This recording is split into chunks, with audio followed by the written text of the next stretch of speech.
Le rituel, il est essentiellement caractérisé par la répétition. C'est quelque chose de répétitif. Mais en même temps, je me dis, je pense à la roue de fortune de l'ancien tarot de Marseille, et je me dis, tiens, ça c'est très intéressant, puisque le rituel, c'est une manière de répéter les choses pour ne plus qu'elles se répètent. C'est un peu paradoxal, mais pour sortir de nos vieux schémas et de nos vieux conditionnements, eh bien, la répétition de l'acte est une manière de faire en sorte que l'acte ne se répète plus. On le voit dans la guérison, le fait de répéter l'acte par lequel la souffrance est arrivée est une manière de faire disparaître la souffrance.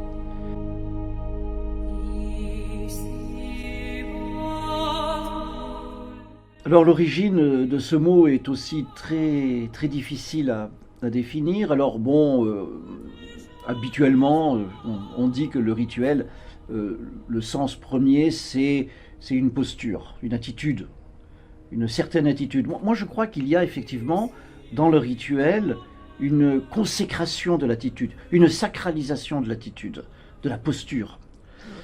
Mais si on va un petit peu plus loin dans ce mot, en tout cas dans les langues indo-européennes, on va remonter aux racines de la lettre R et de la lettre T. Et très souvent d'ailleurs, pour comprendre le sens d'un mot, il faut essayer d'aller vers les racines consonantiques. Et dans R et T, eh bien, on va retrouver l'idée d'un mouvement, encore une fois, un mouvement, une dynamique, une mise en route des choses. D'ailleurs, route, rota, la roue.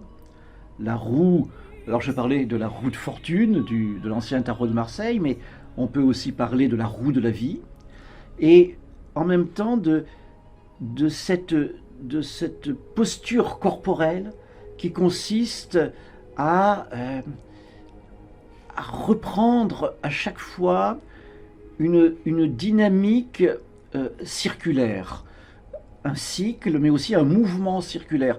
Le mouvement circulaire est un des mouvements archaïques de l'homme. La copulation, par exemple, qui est une des premiers réflexes posturales de l'être humain, c'est un cercle. On fait un cercle. Et à travers ce cercle, en répétant l'acte originaire, l'acte de fécondation, eh bien, on féconde autre chose.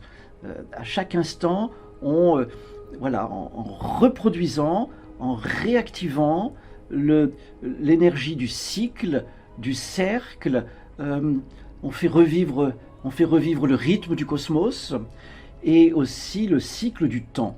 Le rituel est beaucoup lié au temps. Il y a des temps pour le rituel. Il y a une temporalité du rituel.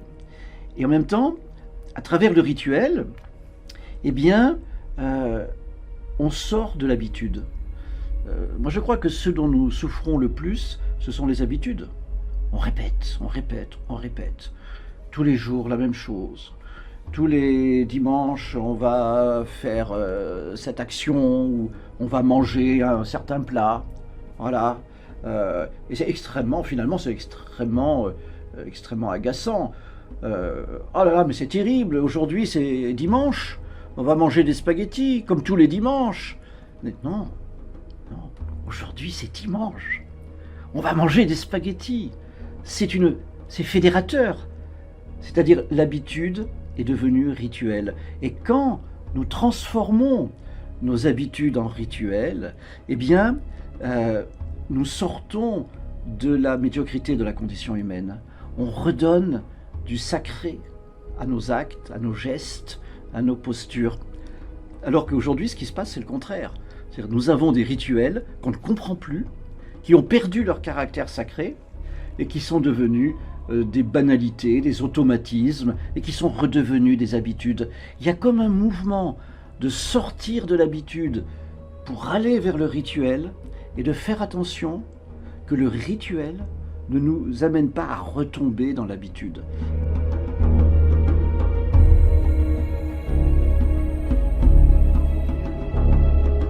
Pour parler de cette fonction du rituel, il a aussi bien une fonction individuelle qu'une fonction sociale. On connaît plutôt la fonction sociale du rituel, c'est-à-dire le rituel crée du lien, que ce soit dans le domaine religieux, même dans le domaine politique, hein. Le fait de célébrer un événement tous les ans, de la même manière, en chantant la même chanson, toujours cette idée de répétition. Mais donc c'est vrai que une des fonctions du rituel, c'est de créer du lien, même entre des personnes qui ne comprennent pas le sens du rituel. Hein, on sait bien que tout ça est inscrit dans l'inconscient collectif et qu'on a perdu totalement l'origine véritable du rituel. Comme on a perdu l'origine des mythes, l'origine des légendes. Bon.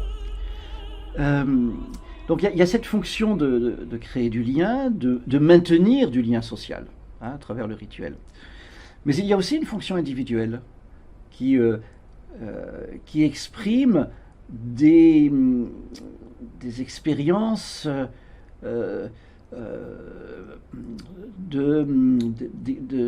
conjuratoires, on pourrait presque dire. Moi, je me souviens d'une expérience rituelle que j'ai vécue il y a très longtemps. J'avais peut-être 6 ans. C'était la première année à l'école. 6 ans. Et je revois très très bien ce souvenir. Je suis à ma table d'écolier. Et puis, j'ai une gomme, une petite gomme pour effacer, voilà. Et je suis persuadé que je dois faire tourner cette gomme pour, comme si je remonte une montre, pour me redonner en quelque sorte un crédit de vie. Un crédit de vie. Et je me dis, si je remonte pas bien la gomme, ben je vais mourir. 6 ans. Déjà, les expériences métaphysiques d'un enfant de 6 ans. Mais on oublie que les enfants de 6 ans ont des expériences métaphysiques très très fortes. Il faut respecter ça et être à l'écoute de ça.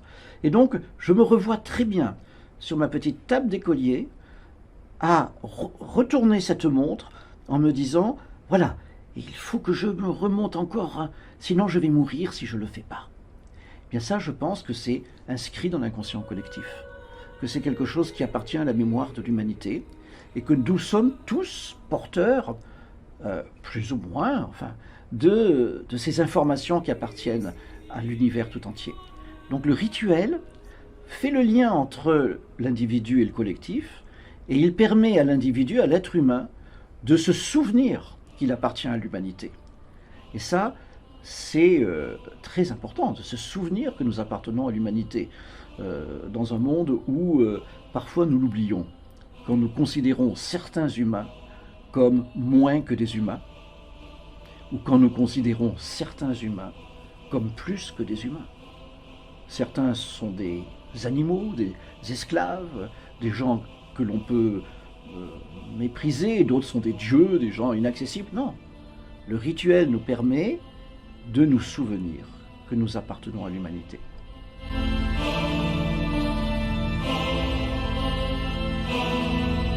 Quand on réfléchit à ce que c'est réellement un symbole, à l'origine, il faut le savoir, un symbole, c'est un objet qui a été coupé en deux. Voilà, par exemple, une petite statuette, une petite peinture, un tableau, voilà. Je le déchire en deux. Je t'en donne une moitié et je garde l'autre. Et chaque moitié garde le souvenir du temps où elle était unie. Et c'est-à-dire que, en fait, le symbole, qu'est-ce que c'est? Le symbole, c'est le monde symbolique, c'est le monde qui permet de réunir les deux parties d'une ancienne unité. C'est le sens du mot symbole. Hein. Symbole, en grec, ça veut dire réunir. Sin, bol, réunir ce qui a été divisé. Et donc, pour moi, le premier des symboles, le symbole fondamental, c'est le cordon ombilical. C'est le cordon ombilical qui représente le lien avec la matrice. C'est amusant parce que dans les rituels, le cordon ombilical peut jouer un rôle important, hein, à travers la métaphore, bien évidemment. Et donc, le symbole nous permet de renouer avec une part manquante, avec une partie de nous voilà, qui nous échappe et que nous essayons de réunir à nous-mêmes, de ramener à nous-mêmes, ce qui est d'ailleurs tout simplement la définition de l'amour, hein, cette recherche de l'âme sœur, de la part manquante, hein, de réunifier cette partie manquante. Eh bien, chaque fois qu'on travaille sur un symbole, chaque fois qu'on découvre un objet ou une couleur et que l'on l'aborde d'une manière symbolique, ça veut dire que c'est un moyen de retourner vers une certaine unité. Les couleurs, eh bien, lorsqu'on les mélange tout ensemble, ça donne la lumière blanche. Et la lumière blanche, quand on la réfracte dans un prisme, ça donne les couleurs. Donc la couleur, les couleurs, sont les symboles qui permettent de retourner à l'unité. Eh bien, moi, je crois, bon, je ne suis pas anthropologue, hein, je ne suis pas du tout spécialiste de la question, mais les premières impressions que je ressens quand je regarde les rituels chamaniques, religieux, thérapeutiques, politiques, etc., ben, j'ai l'impression, chaque fois que l'on acte le rituel, qu'on lui donne vie, eh bien, c'est comme si on faisait revivre quelque chose de l'ordre de notre origine, dont nous sommes coupés, ce qui nous permet de nous réapproprier cette part manquante. Le rituel, c'est le cousin, le frère du symbolique.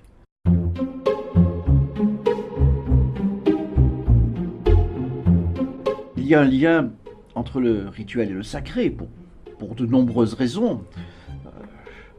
Et on le voit bien d'ailleurs dans l'art sacré, dans de nombreux domaines.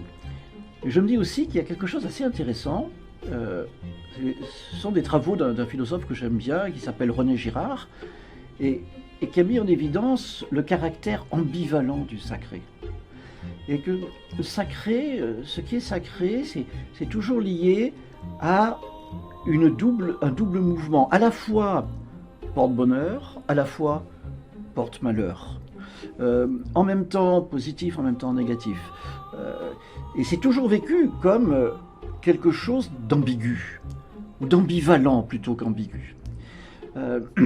Comme si il n'y avait plus de dualité, de binarité, comme dans le yin-yang, c'est-à-dire il n'y a pas le blanc et le noir, il y a quelque chose qui est au-delà de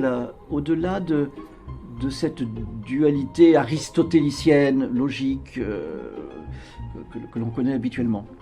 Ben, je crois que dans le rituel, c'est un petit peu la même chose, parce que comment on fait dans certaines formes de chamanisme pour guérir une maladie, eh bien, on simule la maladie, on rencontre la maladie, on la met en scène, on la dramatise. C'est-à-dire qu'en jouant le rôle de la maladie, on met en place le processus de guérison. C'est presque homéopathique. Hein, c'est-à-dire qu'il y a une ambivalence du rituel qui ressemble beaucoup à l'ambivalence que l'on découvre dans le sacré. C'est quelque chose d'extrêmement étonnant, parce qu'on sort du système binaire et on rentre dans un système analogique. On n'est plus dans le système analytique, où chaque chose est fonction d'une autre. On est dans le système analogique, où les choses se ressemblent, mais ne sont pas liées par une logique ou par une rationalité. Elles sont en résonance, parce qu'elles vibrent ensemble, et le fait de montrer, de faire venir, de dramatiser, de mettre en scène la souffrance, eh bien, est une porte d'accès à la guérison. Et cette ambivalence, on la retrouve aussi bien dans le sacré que dans le rituel, me semble-t-il.